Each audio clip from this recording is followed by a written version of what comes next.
Nesse encontro, falaremos aqui agora sobre, no raciocínio, no pensamento, se o escritório está ou não está preparado para 2021. Esse é o pensamento mais comentado ultimamente, né? Porque, afinal de contas, como será 2021? E aí, vocês que estão comigo aqui no YouTube, coloca para mim aqui, o que vocês esperam de 2021? O que vocês esperam dos escritórios de advocacia, do Poder Judiciário como um todo, dessa nova dinâmica, desse novo momento, dessa nova forma de agir, né? De atuar? Como se dará? As expectativas para 2020 eram enormes, né? Ou seja, muitos sócios otimistas, equipes extremamente motivadas, economia aquecida, as boas expectativas aí, perspectivas de negócio. Parecia até que o ano 2020 tinha começado antes mesmo do carnaval, né? Mas aí veio o coronavírus e mudou automaticamente todo o planejamento, mudou tudo que havia até então sido especulado para 2020. Pois bem, agora começamos 2021 e aí essa guerra imprevisível, essa guerra invisível afetou em cheio a nossa vida, a nossa rotina, a nossa família, o trabalho, economia, negócios, tecnologia, forma de comunicação, hábitos de consumo. Tivemos aí uma mudança extrema em vários setores. Na verdade, acabou que virou o nosso mundo de cabeça para baixo, deu uma chacoalhada aí com bastante força na vida de todo mundo. Mas a gente precisa encarar isso como mudanças que tem que se fazer, a não ser adaptá-las, né? Se adaptar a elas, e aí dessa dificuldade a gente conseguir tirar algum resultado útil, alguma evolução, e esse é o objetivo. Falando sobre 2021, surge uma pergunta muito grande. Nós vivemos uma mudança de era ou é uma era de mudanças? Na realidade, pouco importa se estamos, né, mudando de era ou algo que o valha, que realmente faz sentido é ter consciência de que as mudanças fazem parte do nosso dia a dia. Imaginar uma empresa, um escritório em que tudo está na mais perfeita ordem, com absolutamente tudo controlado, além de parecer impossível, representa também um verdadeiro risco, porque, afinal de contas, se nós não temos mudança de zona de conforto, se nós não temos qualquer perspectiva de mudanças em vista de situações diferentes do escritório, então, provavelmente o risco de estagnação está batendo na porta. Dessa forma, tudo na natureza, entre caos, entre a ordem, acontece também nas organizações, né, que falando dos escritórios de advocacia, como novas demandas, novos desafios, a todo momento e vindo de todos os lados. Problemas com estagiários, problemas com advogados contratados, problemas com sócios, problemas com clientes, mas essas mudanças, esses problemas, eles contribuem para uma evolução, para um crescimento. E essa tem que ser a perspectiva, sobretudo em 2021. Tendo essa perspectiva em vista, uma empresa que nos dias atuais tende a ter um modelo de comando, de controle, com estruturas hierárquicas rígidas e centralizadas, como era no passado, se pensar com uma perspectiva assim, utilizando o pensamento do passado, está fadado a desaparecer em pouco tempo. Então, esse fim anunciado, ele se dá porque as estruturas antigas, organizacionais, aquelas focadas apenas no operacional, do dia a dia, e que não dão liberdade para a criatividade, então, pouco para inovação, o compartilhamento de informações, vai estar fadado ao fracasso. Se a mudança, ela não deve ser, se a mudança sendo constante, o fim dessas estruturas rígidas é, como eu disse, somente uma questão de tempo. Beleza? Então, a mudança em vista dessa situação, a adaptação em vista dessa situação, ela deve ser constante, ela deve ter uma atenção tremenda, ela deve ter um viés de importância dentro do escritório de advocacia, assim, para além da conta, né? Próxima pergunta. Na sua advocacia, o que é que mudou? Se fôssemos fazer uma alteração, ou melhor dizendo, se fôssemos apontar uma alteração de extrema significância dentro do nosso escritório, o que é que mudou em 2021? Porque, afinal de contas, né? Imagino que já tenham pensado nas alterações, porventura vindo aí na sequência. Porque se não for esse o planejamento, vai repetir em 2021 o que em 2020 aconteceu, vai ser extremamente difícil se manter no mercado dessa forma. Então, a pergunta é, na sua advocacia, o que foi que mudou? Então, a gente fazia assim, um planejamento estratégico e ajustar um modelo de negócios. Pensando dessa forma, não adianta sentar e esperar a crise passar. A mudança está aí. Ela deve persistir e é uma mudança constante, né? Então, resistir às mudanças não é o melhor caminho, mas sim se adaptar a elas. Nessa toada, o que você precisa para reagir, se posicionar, senão vai cair no esquecimento. Então, o que você precisa fazer para que você tenha, de fato, mudanças significativas no seu escritório, que tragam resultados significativos, para que, dessa forma, você tenha o escritório posicionado, você tenha o escritório lembrado, você tenha, de fato, uma prospecção de clientes efetiva. Então, o raciocínio nesse sentido é extremamente importante. Então, a gestão do seu escritório, de certa maneira, é centralizada, é descentralizada ou é distribuída? Para pensar? Como é que se dá a gestão do seu escritório de advocacia? Centralizado, descentralizado ou distribuída? Tradicionalmente, os programas das empresas, eles possuem uma estrutura piramidal. Assim, ó. Estrutura piramidal. E quando a gente fala em estrutura piramidal, o que vem na cabeça é a mudança difícil de informação, é uma mudança difícil de conteúdo, de criatividade, porque separa em níveis estratégicos, táticos e operacionais. Então, os CEOs se concentram no topo da pirâmide, e aí a atuação tática, ou seja, aqueles que ecoam aqui o que a parte estratégica da empresa determina, e, além disso, transporta essa informação para o operacional. Esses pensamentos, essas formas de gestão, essa forma de atuação, para 2021, cara, todas as pesquisas relacionadas à formatação de gestão, a maneiras de gerir seu escritório, se manter uma forma sólida e até estagnada como essa, dificilmente as coisas irão acontecer. Porque, veja, a criatividade, e aqui dando atenção à comunicação pontual entre os três cenários, o operacional, o tático e o estratégico, deve ser numa velocidade imensa. Então, olha, esse formato de gestão, dividido em estratégico, tático, operacional, uma forma de atuação, uma forma de gestão piramidal, ela está completamente diferente do que se espera de 2021, porque muda a ordem, né? Na verdade, o espaço que se pede em 2021 é para a criatividade, porque adaptação é a palavra de ordem. Então, se a gente pensar assim, o escritório de advocacia em 2021, ele se dará da mesma forma que foi em 2020, da mesma forma que foi em 2019, vai ser bastante complicado.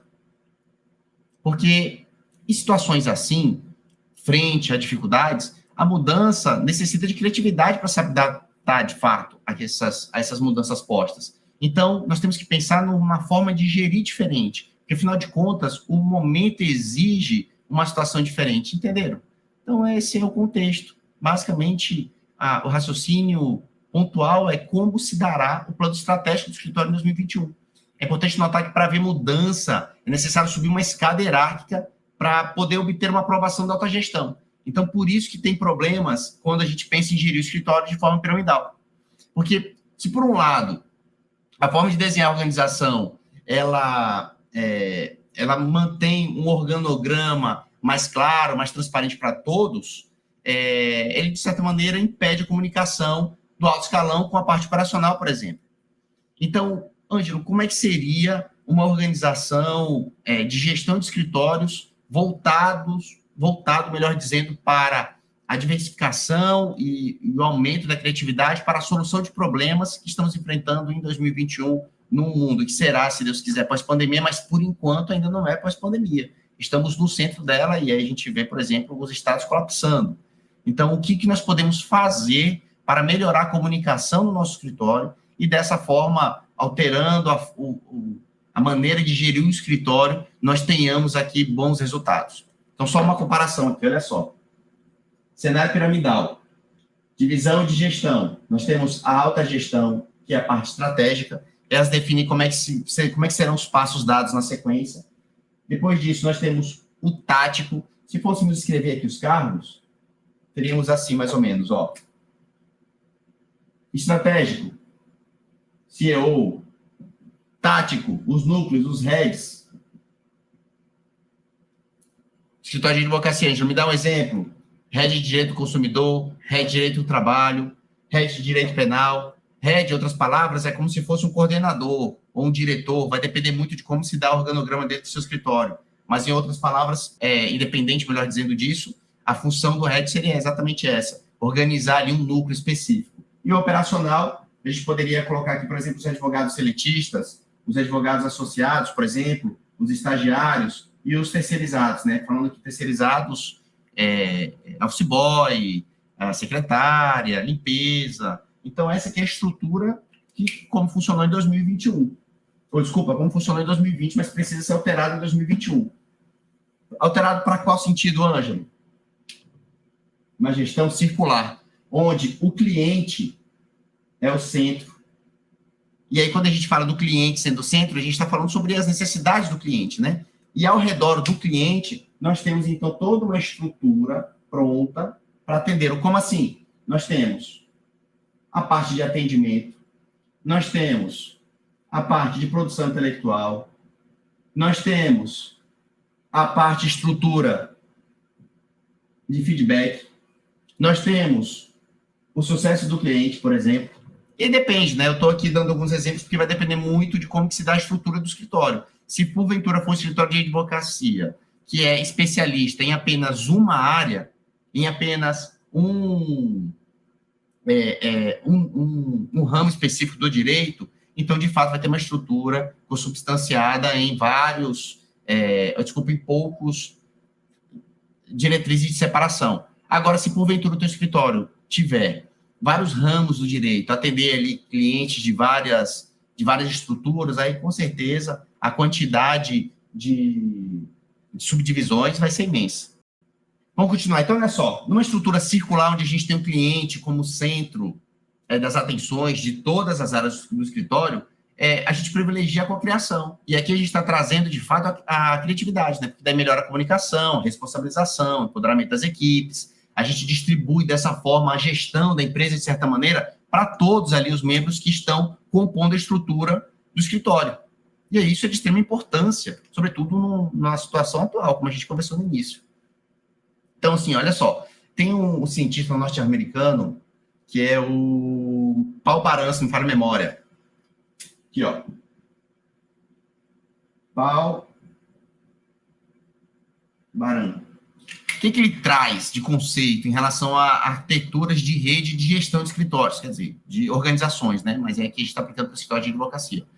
Ele ponderou 3 situações de extrema relevância que é importante a gente raciocinar aqui para pensar numa estrutura interna de escritório. Olha só. Se a gente pensa numa estrutura unicelular, onde a gente tem a centralização de todas as decisões, nós teríamos uma estrutura mais ou menos assim, ó, com vários departamentos. Entretanto, cada departamento está, de certa maneira, hierarquicamente falando, aguardando as decisões do núcleo. E aí, centralização de decisão, temos vários sinônimos para isso, né? Demora em resolução de problemas, demora em criação de soluções, para expansões, por exemplo, dificuldade de crescimento. Então, pensou-se no inverso. Se é assim, o centralizado não funciona, então tentemos fazer descentralizado. E aí ele posicionou dizendo o seguinte, que o descentralizado figuraria assim, ó, com vários pequenos núcleos. Entretanto, esses pequenos núcleos eles estariam ligados a núcleos maiores.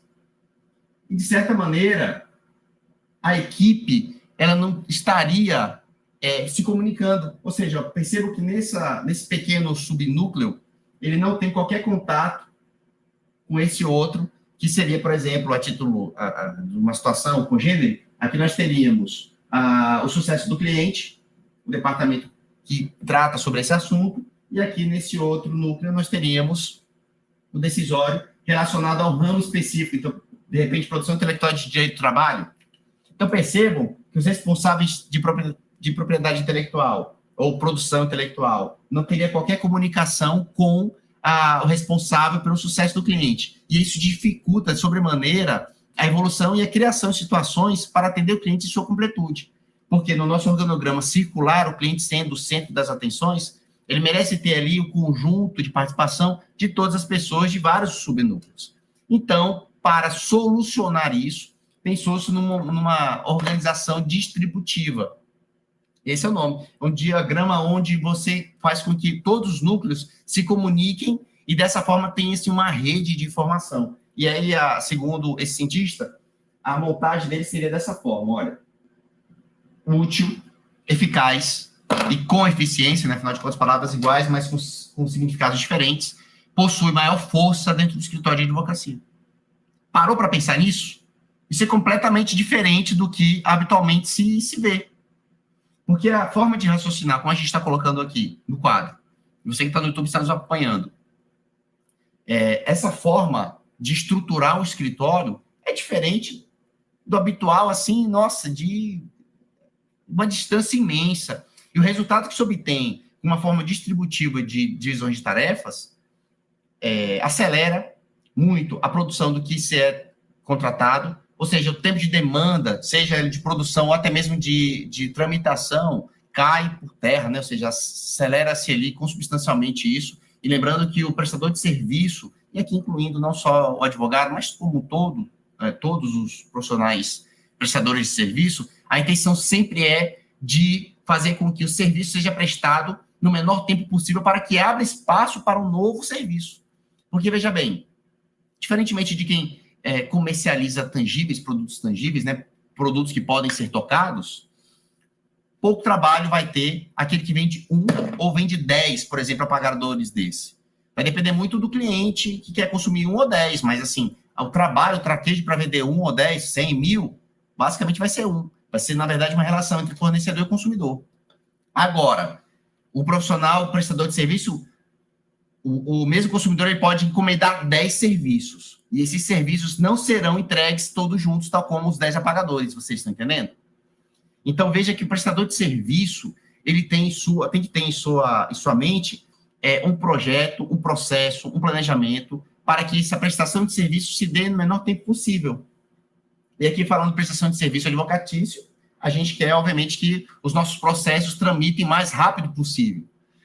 Porque daí abre espaço para que a gente atenda outros clientes, né? Porque se não for assim, e aí se você tiver um problema em prospecção de clientes, você vai ter que ganhar na quantidade. E aí, se você não consegue ter escala de produtividade para uma quantidade de escala de clientes chegando no seu escritório, você vai perder prazo, você não vai responder os clientes a tempo, entenderam? Então, assim, olha só, você é prestador de serviço, você quer ter muitos serviços, você vai ter que ter uma estrutura para recepcionar esses serviços todos. A menos que, se você não quer ter uma grande estrutura, você vai ganhar bastante em poucos serviços que terão esses serviços grande valor. Então, tem que pensar muito bem como será o teu escritório. Isso tem tudo a ver com um ramo específico. Por exemplo, tem escritórios que são especializados em DPVAT. Um exemplo, DPVAT. DPVAT é quantidade imensa de processos, né? Escritórios, 1.000, 2.000, 3.000, 5.000 processos. E você tem que ter braços para cuidar de todos esses processos. Diferente, por exemplo, de quem cuida de fusões de empresas, já não é um quantitativo muito grande. Entretanto, o trabalho é imenso, com grande valor agregado, e aí basta que você faça por exemplo, para valer por, sei lá, 50, 60, 100 processos de DPVAT, ou muito mais do que isso, vai depender muito do tamanho da empresa que você está atuando. Então, tudo tem a ver, que pese a gente fale aqui sobre gestão circular, gestão piramidal, a gente fale sobre tomar decisão centralizada, descentralizada, distributiva, planificação de entendimento, tudo vai decorrer do ramo específico que você escolheu como especialidade do seu escritório de advocacia. Então, assim, nós começamos essas lives essa semana, talvez segunda tenha sido a primeira, essa aqui acho que é a quinta ou quarta, não recordo, quarta, live solo, e tivemos uma live com a doutora Ana Paula hoje mais cedo. Eu digo isso porque é o seguinte, se porventura você não pensar nisso em 2021, o teu escritório provavelmente não vai para frente. Ou porque você vai ser engolido pelos escritórios que estão pensando assim, ou porque você não vai ter traquejo para manter seu escritório caminhando a passos largos, como habitualmente deveria vir aí antes da pandemia. Lembrando, nós não estamos no mundo pós-pandemia, a gente está no mundo de pandemia ainda, há um ano, né? Basicamente. Então, o carnaval está aí na porta, já se falava sobre isso, não lembro bem quando que foi o decreto no Brasil em relação à pandemia, mas foi no início do ano, dito que já em fevereiro diante, né? Não tenho certeza. mas o toque de recolher foi em março, né? Nós, por exemplo, dia 17 de março foi a data na qual nós mudamos do escritório para home office. O escritório continua lá, pequenos atendimentos, mas a massa mesmo tem sido feita totalmente tele.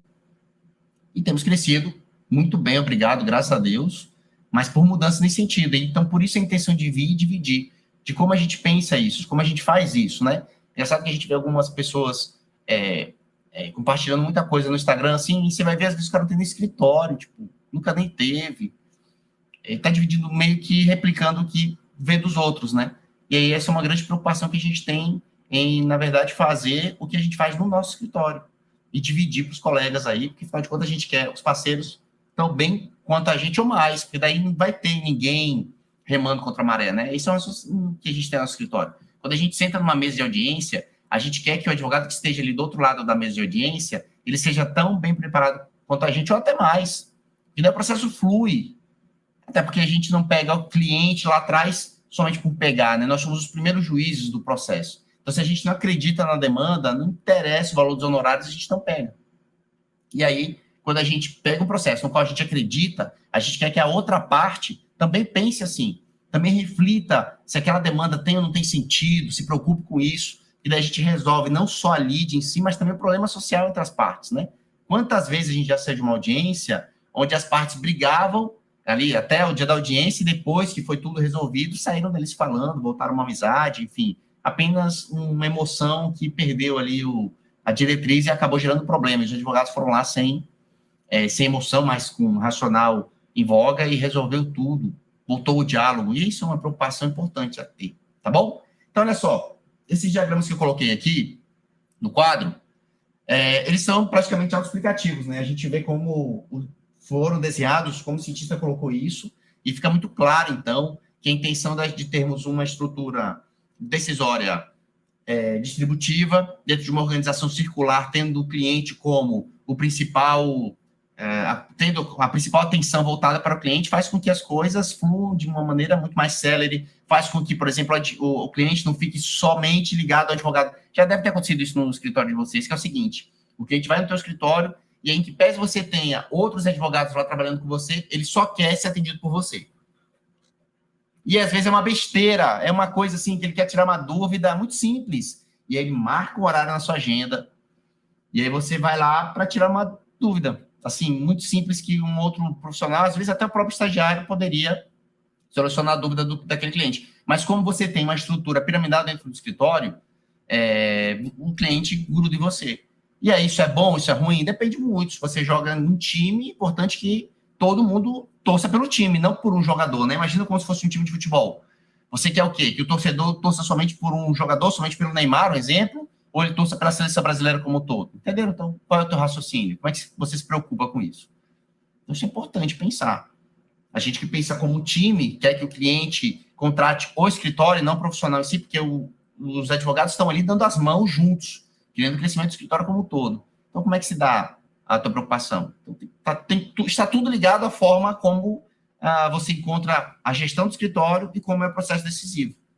Beleza? Então, assim, já falando desses diagramas aqui, como eles são autoexplicativos, evidenciam a fragilidade das estruturas centralizadas, o preto, está em preto aqui, e as infinitas possibilidades que surgem no rosa, que mostra uma divisão distributiva da parte decisória do escritório.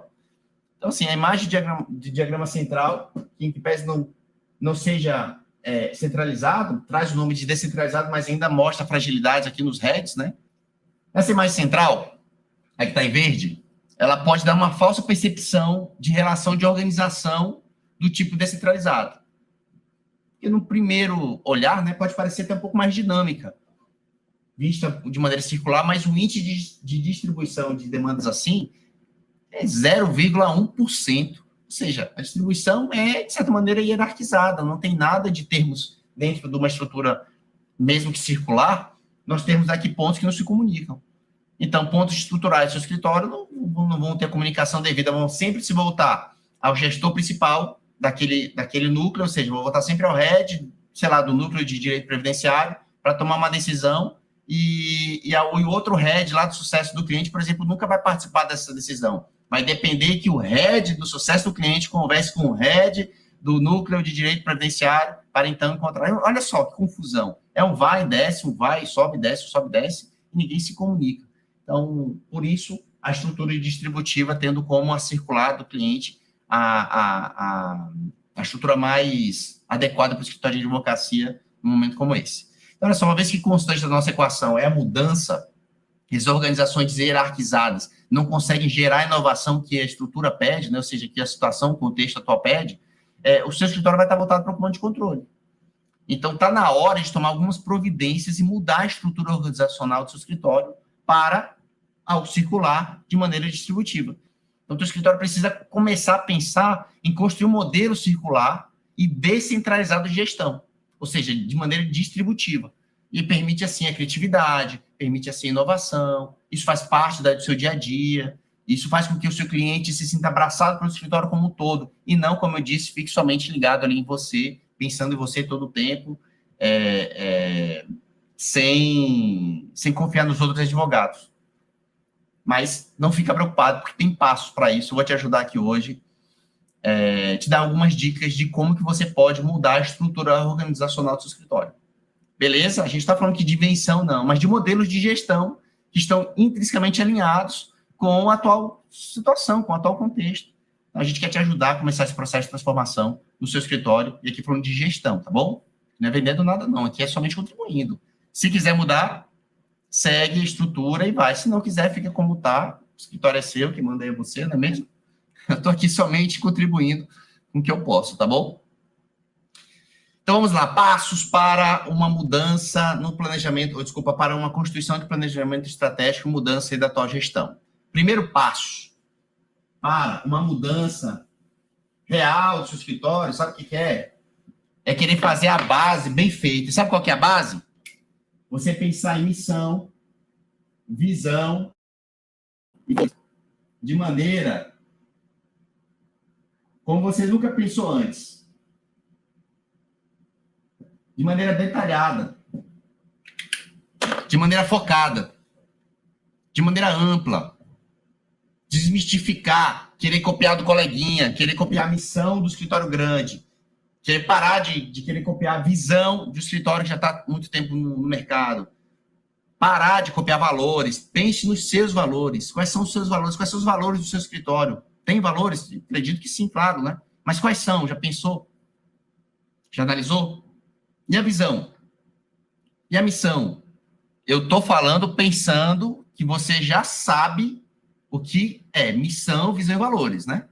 Já estou partindo desse princípio. Ok? Beleza? Posso prosseguir?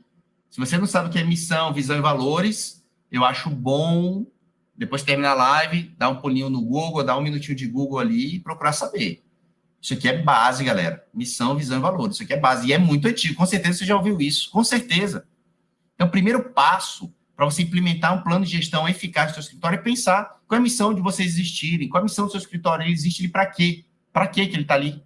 Se você colocar que está ali pensando em ganhar dinheiro, putz, está muito fora da curva, está muito errado. Não é para isso que o teu escritório existe. Tá bom? O mundo público lá que está na Constituição do advogado não é ganhar dinheiro, não é isso. Isso é consequência de bom trabalho. Visão. Como você visualiza o contexto futuro, atual e futuro, né? Onde você está, porque missão, visão e valores é uma análise de onde você está e onde você quer chegar. E é engraçado dizer que você nunca alcança essa visão, sabe? Porque ela é sempre revista, é claro.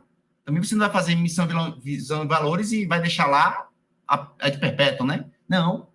Sua missão pode mudar, claro. Você vai verificando novas situações, vai tendo talvez até mudanças de valores, né? Porque, veja, você vai ter que centralizar ali valores de 3 a 5 mais ou menos. Mas, de repente, você, no decorrer da vida, pode mudar a sua forma de enxergar a vida. E aqui eu não estou falando desvalorizar as situações, mas simplesmente, uma hora eu estou valorando isso, de repente, uma mudança muito significativa em minha vida, na minha cidade, no meu estado, enfim, fez com que eu mudasse os valores e desse agora atenção para esses aqui que também são tão bons quanto os anteriores, mas merecem, nesse momento, um pouco mais de atenção. Então, volte, revisa missão, visão e valores. Esses são os passos básicos, pelo menos o primeiro deles, né, para ter uma estrutura mais equacionada com a situação atual. Beleza? Segundo passo, fazer uma análise SWOT. Aqui, ó. SWOT. É uma ferramenta de análise de cenários essencial para ter um bom planejamento estratégico. Com essa ferramenta SWOT, a gente consegue analisar os pontos fracos, né, e os pontos fortes, ou seja, as fraquezas ali atuais e os pontos fortes tanto do ambiente interno, naquele no qual você se encontra, quanto as oportunidades, as ameaças, né, ou seja, o ambiente externo, e é possível contornar essa situação alterando ali o andamento do seu processo. Então, vamos lá. Com o SWOT, a gente consegue analisar as fraquezas, como eu disse, a gente contorna aqui as dificuldades, pensa nas oportunidades, pensa em ameaças, a gente consegue enxergar o ambiente externo do escritório, aquilo sobre o qual não temos nenhum controle, então a gente precisa conhecê-los. Em que a gente não consiga alterar aquela situação, ou seja, qual é o próximo passo que o escritório X, Y, Z pode ser que venha a dar, qual é o próximo passo legislativo, ou seja, a gente está vendo aí uma reforma tributária, então isso é um ambiente externo, você no seu escritório não consegue alterar isso, mas você consegue se preparar para essa mudança do cenário, teremos uma reforma tributária, isso vai cantar mais como o quê? Como uma oportunidade ou como uma ameaça? Você só vai saber se você fizer a análise SWOT. Entenderam? E aí você blinda o seu escritório, né? Ou seja, você pensa em proteger, ou então você pensa em aproveitar. E se não for possível se proteger, pense então pelo menos a reduzir qualquer prejuízo que venha a ter, desviar ali do principal prejuízo que o teu escritório possa vir a sofrer. Beleza? Olha só, para a advocacia, onde há problema, há oportunidade. Jargão, né? Tanto repetido isso, para a advocacia, onde há problema, há oportunidade. Entendeu? Então, pensa nisso. Mas pensa assim, como aproveitar tudo isso se nem conseguimos mostrar o que fazemos para o mercado e não sabemos como nos posicionar. Terceiro passo, desenvolva uma matriz de prioridades. Então, se numa análise SWOT nós pensamos numa análise interna do escritório, nos nossos pontos fracos, nos nossos pontos fortes, pensamos nas oportunidades, pensamos no mercado externo, o terceiro passo será desenvolver uma matriz de prioridade. O que é uma matriz de prioridade? Saberia dizer? Matriz de prioridade se abrevia em GUT. Por quê? G de gravidade, U de urgência e T de tendência a pior, se nada for feito. Vou repetir. Matriz de prioridade, GUT. Se não conhece, também coloca isso no Google quando terminar a live. Se tiver interesse, é claro. G de gravidade, U de urgência e T de tendência. GUT. A matemática é lógica, né? Não é forte dos advogados, mas a gente consegue fazer aqui uns exemplos para ficar um pouco mais claro de como isso se dá. É o seguinte, você vai colocar algumas situações ali, títulos de exemplo, ausência de site do escritório, um outro exemplo, perda de prazo, por exemplo, é uma situação. E aí você vai pegar essa matriz de análise de prioridade que vai colocar em cima desse problema. Então, por exemplo, vou fazer um exemplo aqui no quadro, viu? Se tiver no YouTube, vamos lá. Análise GUT, não tem o site, ou seja, ausência de site no escritório. Essa aqui é uma situação encontrada. Beleza. Vamos, então, ver se isso aqui é uma prioridade ou não é uma prioridade. Qual é o grau de gravidade de eu não ter um site? A gente vai, obviamente, avaliar, é sempre de 1 a 5, viu? A análise de matriz de prioridade, ela pontua sempre de 1 a 5. Então, eu não tenho site, ausência de site. Quanto isso é grave para o meu escritório?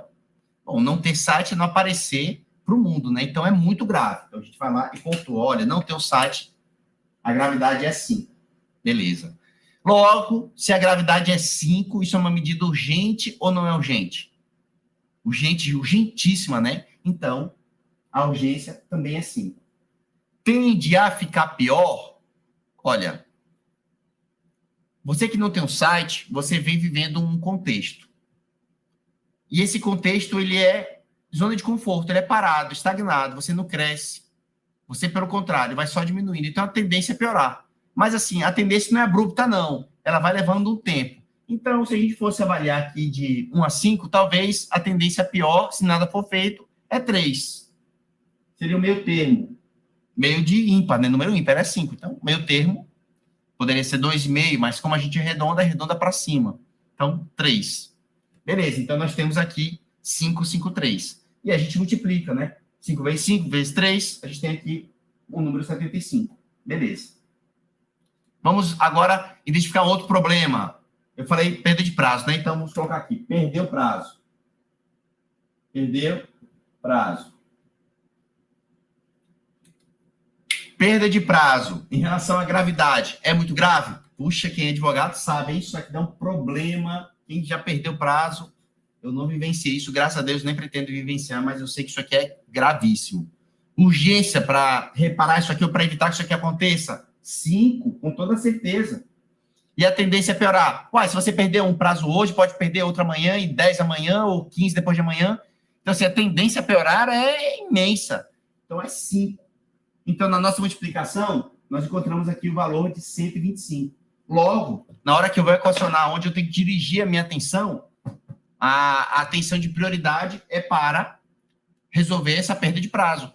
Como isso? Beleza, Angela, entendi. Então, agora, depois da análise SWOT, da análise GUT, eu entendi. Beleza, eu sei que a perda de prazo deve ser o ponto fulcral, mas como é que eu faço para resolver isso? A gente vai para o quarto passo, que é traçar objetivos e definir os resultados-chave com métodos. Que tipo de métodos? Qual método eu posso utilizar? OKR. Se você não está acompanhado, escreve para olhar depois. OKR. Olha só, o planejamento estratégico ele chega numa fase crucial. Quando a gente chega aqui, a gente precisa definir, ter os objetivos traçados. E aí, quando a gente chega nessa fase, analisando as prioridades, é chegar no momento de executar. E assim, tem várias formas. Eu prefiro o OKR. Ângelo, por quê? Porque é mais simples, é mais objetivo, trata de metas tradicionais, sabe? Não fantasia tanto. Isso é o que eu penso, mas tem outros métodos, né? De repente, você no seu escritório pensa em outros métodos de análise de resultados, definir objetivos. Eu penso em OKR, então vou falar só de OKR aqui. Tá bom? Beleza? Então, beleza, olha só. OKR, com a utilização do OKR, a gente consegue, depois de definidas as prioridades, a gente consegue ter mais clareza, ou seja, transparência da situação, a gente consegue descentralizar em ciclos curtos e trazer maior agilidade para o escritório resolver esse cenário, né, esse contexto, esse problema. Então, assim, é uma cultura de aprendizado, né? E, assim, cultura de aprendizado são palavras de ordem, né, na aplicação desse método, no framework, é um método de trabalho. Então, a forma de aplicação de OKR, a cultura de aprendizado, ele se dá a partir das experiências que você vai vivenciando a resolver várias demandas. Então, assim, a experiência prática de aplicação de metodologia no escritório de advocacia permite com que cada pilar de gestão do escritório, por exemplo, produção, marketing, financeiro, pessoas, estabeleça vários objetivos. E assim, quando a gente franqueia, ou seja, traça quais seriam os objetivos para solucionar aquele problema que foi priorizado pela ferramenta anterior, a gente tem que dar no máximo 3 objetivos. E aí 3 é um número ótimo porque com 3 resultados chaves, ou seja, com 3 limites estabelecidos, cada objetivo tem a sua atenção, lembrando que menos é mais, ou seja, não adianta você colocar ali vários objetivos a serem resolvidos num curto espaço de tempo e você não dá conta de resolver tudo aquilo. Então, quanto menos você tiver, maior é a chance de você conseguir concluir todos os passos dados. Entendeu? Então, você vai, dentro dessa perspectiva de perda de prazo, você vai colocar ali 3 objetivos. Como é que eu posso, Ângelo, pensar em 3 objetivos para resolver essa demanda? Por exemplo, você pode pensar em contratar uma pessoa que seja responsável por controlar prazos, chamada de controller. E aí você, obviamente, todas as vezes que você coloca um objetivo, para que você transforme esse objetivo em meta, você tem que colocar uma data. Então, digamos assim, eu vou contratar um controller até fevereiro de 2021. Pronto, você tem ali, Ângelo, preciso colocar um dia? Claro, preciso colocar um dia, até a primeira quinzena, segunda quinzena, enfim, de fevereiro. Depois disso, eu vou contratar um bom sistema de gestão, né? Porque se você está utilizando planilhas aí ainda para controlar prazo, está muito assim, tá fora do comum. Isso é trabalho escravo, cara. Demorado e sem resultado. Então, você vai contratar um bom sistema de gestão. E aí você vai colocar um prazo. Olha, eu vou contratar um sistema de gestão até o dia 2 de fevereiro, por exemplo. E o terceiro, resultado-chave. Todos esses colaboradores que forem trabalhar com controle receberão treinamentos. Pelo menos 2 treinamentos, 3 treinamentos até o meio do semestre. Entendeu? Então, você acabou de estabelecer 3 passos para resolver o problema que foi identificado pela ferramenta anterior. Só para retornar aqui, né? Rememorar. Primeira coisa, primeiro passo, revisar missão, visão e valores. Segundo passo, fazer uma análise SWOT, conhecer as suas fraquezas e pontos fortes. Terceiro passo, depois que eu identifiquei isso, eu crio uma matriz de prioridade, ou seja, o que eu faço primeiro? Aí você vai ter dos problemas, você vai escolher os problemas em ordem de prioridade. Depois você vai tentar resolver esses problemas. Passo 4. Será o quê? Por meio de OKR, que é o que eu utilizo, você vai traçar metas e objetivos a serem realizados para resolver esse problema. Beleza? Estão seguindo? Tranquilo? Implantou lá o exemplo que eu dei. E aí, qual que é o quinto passo? Construir um plano de ação. Como assim um plano de ação? Olha, você definiu que você vai contratar o controller, só para seguir o exemplo, tá bom, gente? Você vai contratar um controller, que você vai contratar um software para gestão de processos e que você fará o treinamento, né? Aplicará o treinamento para essas pessoas. E aí, o quinto passo seria você ter um plano de ação para tudo isso. Por exemplo, olha só, até aqui, até esse quarto passo, as ideias estão postas, mas é preciso saber o que é necessário para fazer e atingir esse resultado-chave, por que tem que ser feito, quem é que vai fazer isso, onde será feito, quando será executado, o que mais? Como será realizado e quanto isso custará. Vamos lembrar? O que, por quê, quem, onde, quando, como e quanto. O que te lembra isso aqui? Que tipo de ferramenta te lembra isso aqui? 5W2H, lembra? Vou por aqui, para quem está acompanhando via YouTube. 5W2H. É o famoso what, why, how, where, when, how e how much. É isso, né? What, why, who, where, when, how e how much. É isso mesmo. 5W2H. Para explicar melhor o que eu estou querendo dizer, olha só. Com ações do resultado-chave, aqueles que eu dei como exemplo antes, lá, contratar até um controller, por exemplo, né? Recrutar e selecionar um controller até o final, ou desculpa, até fevereiro, e aí primeira quinzena, segunda quinzena. Você tem que pensar no seguinte, ó, cria o arquétipo do cargo, ou seja, quem é que eu tenho que ter o perfil de quem vai ocupar aquele cargo. Depois você vai abrir um processo de recrutamento e seleção.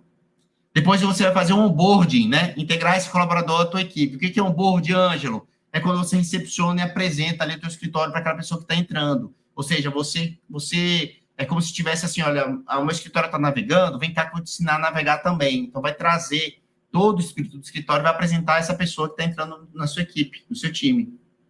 Tá bom? Nesse método 5W2H, essas seriam as tarefas primordiais. E aí, com esse plano de ação construído, agora a tarefa é executar e acompanhar as execuções. Então, a tendência dos advogados é querer, nessa situação, voltar lá ao passado e ficar pensando nos problemas. Mas aqui é a solução. Então, assim, ir para o nível estratégico e monitorar as ações talvez seja a parte mais difícil. Mas nada que uma repetição com frequência ajude, né? Ou seja, não consiga auxiliar aí para que você possa resolver. Então, assim, fazer reunião de planejamento deve se tornar um hábito, você e toda a sua equipe, e se acostumar com esse método de gerir. Não é um assunto legal, eu confesso, é um assunto chato, é um assunto assim, maçante, é um assunto demorado, profundo, mas é um assunto extremamente essencial. Se você não se preocupou em trazer essa estrutura para o teu escritório, cara, assim, ou você vai ser engolido, né, como eu disse, por escritórios que estão pensando assim, ou você não vai ter fôlego para chegar até um pouco mais lá na frente, não. Vai ficar do escritório engessado, somente pensando em prospectar do jeito que você fazia antes, clientes. Ingerir da forma bagunçada, como se alugar uma sala, meter gente lá dentro e deixar cuidar do escritório como, sei lá, de qualquer jeito. Não pensar no passo seguinte, não pensar o que eu vou fazer no mês seguinte, sabe? Não pensar o que eu vou fazer no semestre seguinte, não ter planos seguidos, mensais, semestrais, anuais, onde eu quero estar daqui 1 ano, 5 anos, 10 anos. Se você não pensar dessa forma, você vai estar correndo ali na corrida dos ratos, sabe? Correndo sem sair do lugar.